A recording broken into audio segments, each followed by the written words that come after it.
Today we're going to be installing the stroke limiter on a Reflux or a Reval. They are both very similar, if not identical. First, what you want to do is take off your pilot. Just take the compression fittings off from it.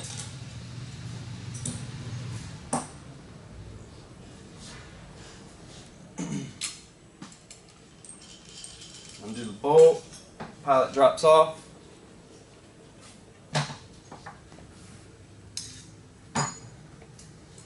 We're going to go ahead and remove the motorization side so that we can set the stroke later.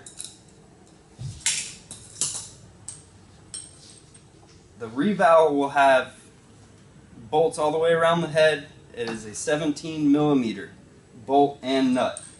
You'll remove all of those.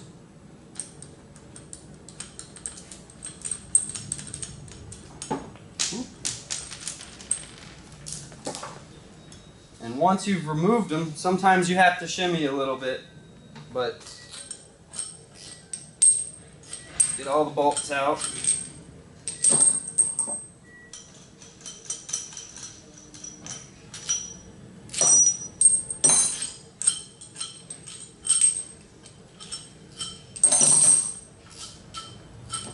Once you've removed all your bolts, the head will pull right off.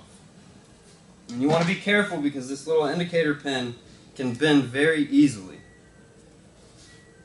So once you've got that off, there's 4 bolts on the bottom of the head, and those are going to be a 17mm as well.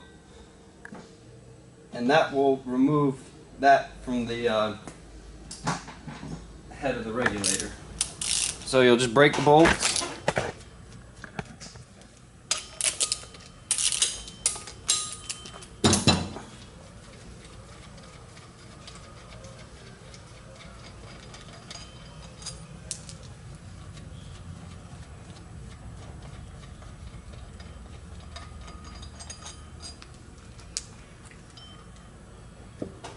That'll pull right out. Your sight glass is in front. This will be removed and swapped to the stroke limiter so that we can set it in the future. So what we want to do is we want to pull that brass piece out. Keep in mind there is a little O-ring that needs to make it back in there. So you pull that out. Now we're going to put that back in the same way. I like to drop my pin in first.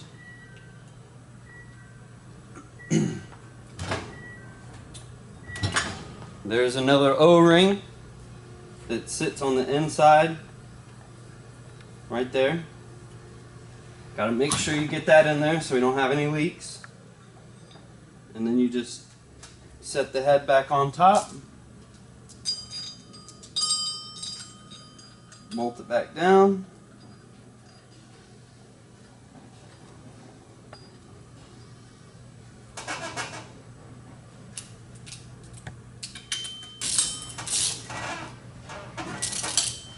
you'll make sure you get these bolts on the head good and tight. The O-ring will seal it pretty well, so it doesn't have to be overly tight. Once you've got that on, we gotta put the sight glass with the indication of how much the valve is open. And this is also how we're gonna set our stroke.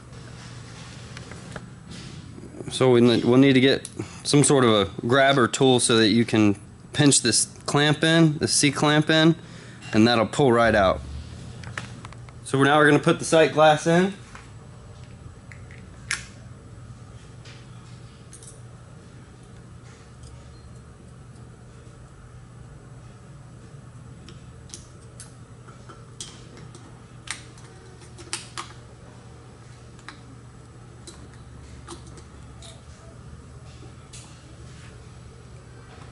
Okay, so now stroke limiter is installed.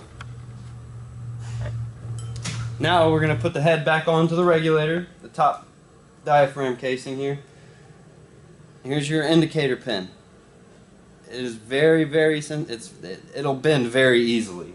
So what I like to do is I like to just kind of put that right in there so it's just barely hanging in there. And you'll notice that there's a little lip on the stem where the balancing piston sits in. The bottom of that will just kind of swoop right up underneath it so that it'll, as the regulator moves, it shows you your position of open or closed. So what I like to do is I like to kind of hold it off to the front of it a little bit, drop it in, and then you just kind of slide it in, and you'll see the indicator pop up as well. So once your regulator is in the grooves of the diaphragm,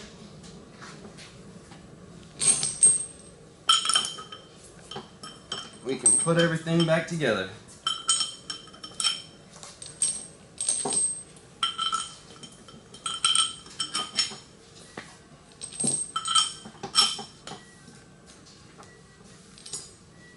So I'm just going to do a few bolts and tighten those up so that we can set the stroke of this. So you got your head back on with all the bolts. We're going to set the stroke of the regulator. And take your little eye bolt off. And you have a little set nut so that once you do set it, you can lock it in place. The top of it has two flat spots for your wrench to sit on. So now if you have some sort of a instrument regulator, it only needs about 7 psi to open fully.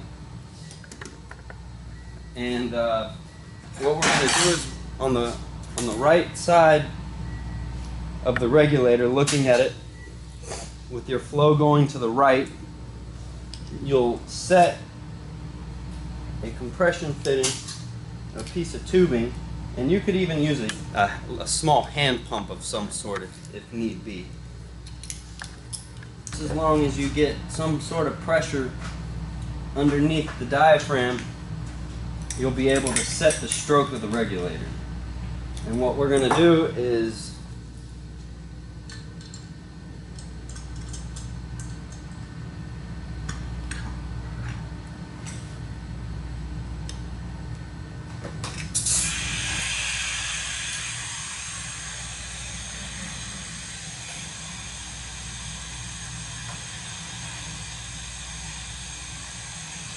okay.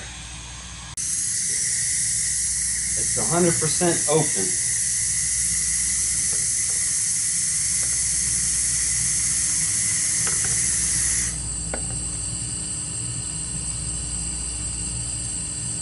And then all you would do is take your wrench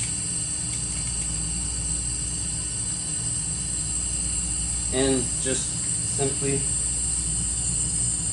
drop the stroke to whatever you need to set it to, 50%, 75%, and that's it.